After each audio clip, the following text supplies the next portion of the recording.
Ganun sila ng 5 wala na matatali kasi example na kaya ngayon, mga hyporogamic kasi bonus. So yun po, baka may makakilala at pwedeng mag-apply sa akin. Paano mag-apply? Qualification po, 4-year course, then ipakan ka, ito po yung nakapalog din po na. So, doon po sa rules of RA 2514, nakapalog po yung command, equipment, maintenance, and fire drills. Then, practice drills shall be help check the ability of members to perform the operation they are expected to carry out. Sino po mga first time na umatid dito ng fire drills? Lahat po kayo nakatid nila? Apo. Thank you lang. Mga regular po kayo nandito? Apo.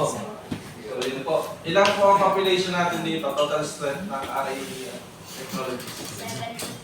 70 po. May establish po tayo fire truck. So, may establish po tayo fire brigade. Fire brigade po. First aider kung sa emergency response. MR. First aider. Wala po. Meron po, meron siya, hindi lang namin kilala. Kahit pa paano po dapat yung poster 7 no? 7-man team ang tawagin. Di lang dito. Ayan na, di ba? Ginamot ka nito. Wala si ma'am. Sino ba po? Si sir. Wala dito yata yung isa. Nasa labas mo. Absent. So alam na po na nasa labas ito. Yung natin. So dapat alam natin, gamitin yung mga equipment natin dito pang first aid kung sa emergency.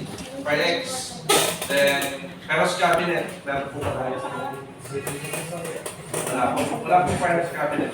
Parang wala pa sir eh. Wala pa rin. Fire X, fire ground command of the BFP. So yung fire brigade po natin, kung magkakaroon po ng emergency dito, huwag naman sana. Pagdating fuel po, oxygen, heat, and fuel. Sa environment, meron tayo 21% na oxygen, then the rest ay nitrogen. Sa heat, anong mga source ng heat natin? Dito, sa pinatrabaho natin. Katawag sa rating.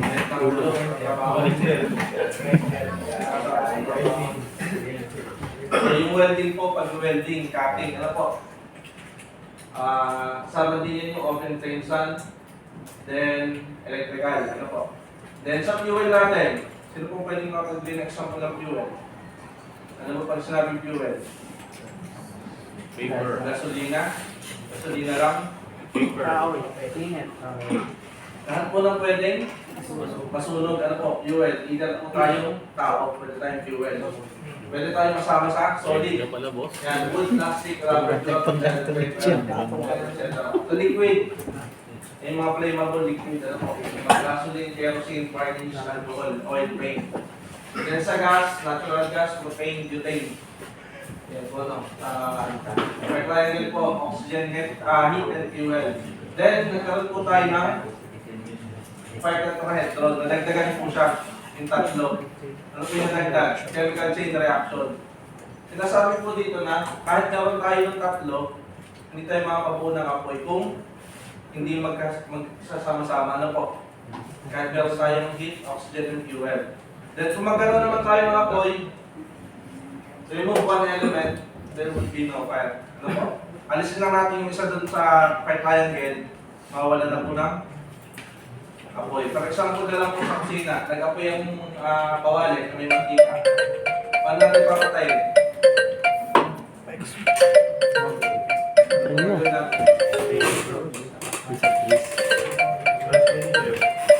Kung wala po fire extinguisher, Ito pa rin na. Ito?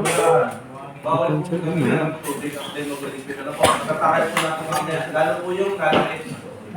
Silence Dapat ka lang po, natin. basang-basahan po. Bakit? Takpan nyo lang.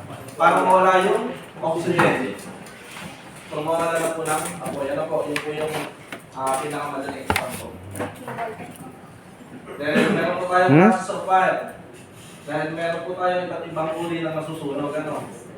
So meron din po tayong mga ginagamit na fire extinguishing agent sa bawat nasusunog. Hindi po pag sinabing Class B fire, ano na lang fire extinguisher ang gagamitin natin, no? May mga label po yung fire extinguisher natin. Merong ABC, AB, ano po? So, magtakay po natin, ano ba yung class A fire? Pag sinabing class A. Ayan, ordinary combustible materials. Sila po yung nag-iiwan ng abo or ash. Lahat po ang nag-iiwan ng abo or ash, makakategorize sa class A, ash. Ano po? Then B, yan, flammable liquid. Ano nangyayari sa liquid pag nainitan? Mabubulo. Boil. Ano po? B for boil. Flammable liquid. Class B. Ano po? Class C, live electrical equipment. Ano pwede natin gamitin sa C? Ano bang other term sa electrical? Current. Ano po? Yan, current. Class D, combustible metal. Mag-issue aluminum. Meron po tayo dito. Hindi sa mga nagkakat po. Meron po tayo. Meron tayo. Flammable metal. Wala po. Meron po. Aluminum. Then class K, commercial cooking equipment. Ito po yung madalas na nakikita sa kusina. Kaya po siya ay class K o kitchen fire. Ano po? Class K. Yan po yung mga langis na kadalasan ginagamit sa fast food. Siya po hindi basta napapatay. Ano? Ibang klase po yung kanyang substance. Yan. Class A. Anong mabisang pamatay sa class A fire? Artista eh. Tubig? Yan. Tubig. Ano pa? Buhangin. Fire extinguisher po. Kung mapapansin niyo sa fire extinguisher niyo, meron pong label. Ayan po, ano? Label. ABC. Kaya niyang nagbabaga, then B, flammable liquid, then C, yung live electrical equipment or related sa electricity. Ano po? Ironing, dry chemical. Then next one. Class B. Ano pwede pamatay dito kung sa fire extinguisher? Tubig. Pwede bang gumamit ng tubig sa class B? Hindi. Buhangin. Ano pa?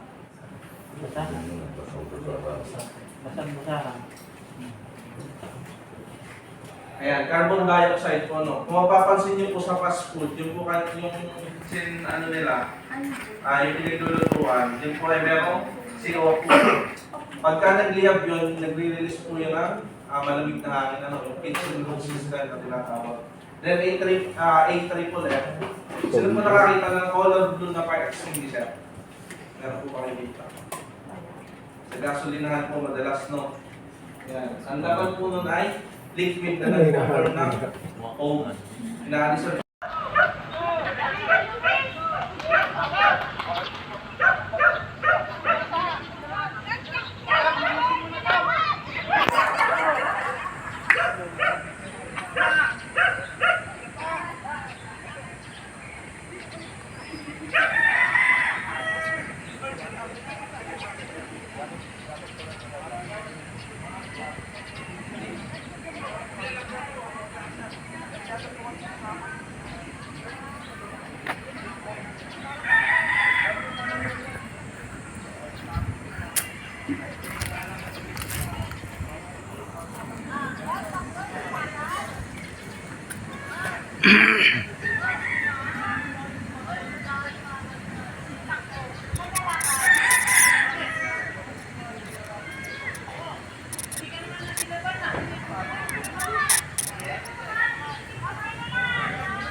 Ayan.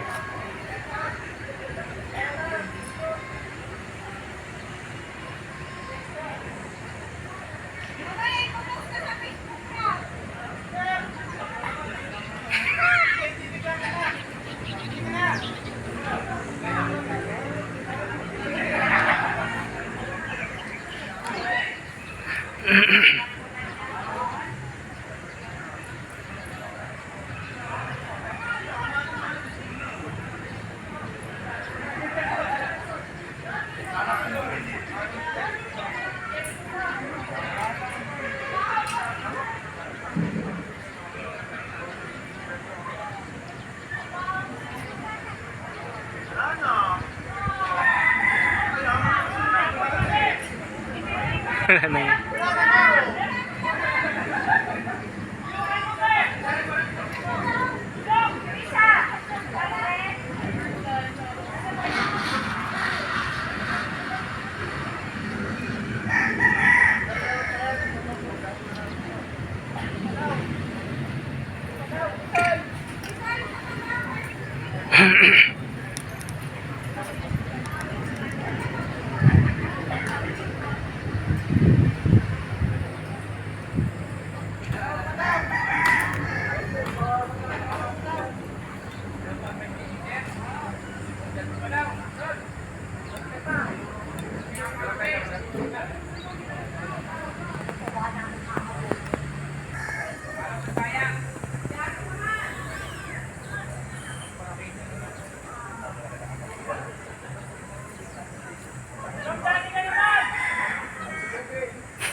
Walang laman.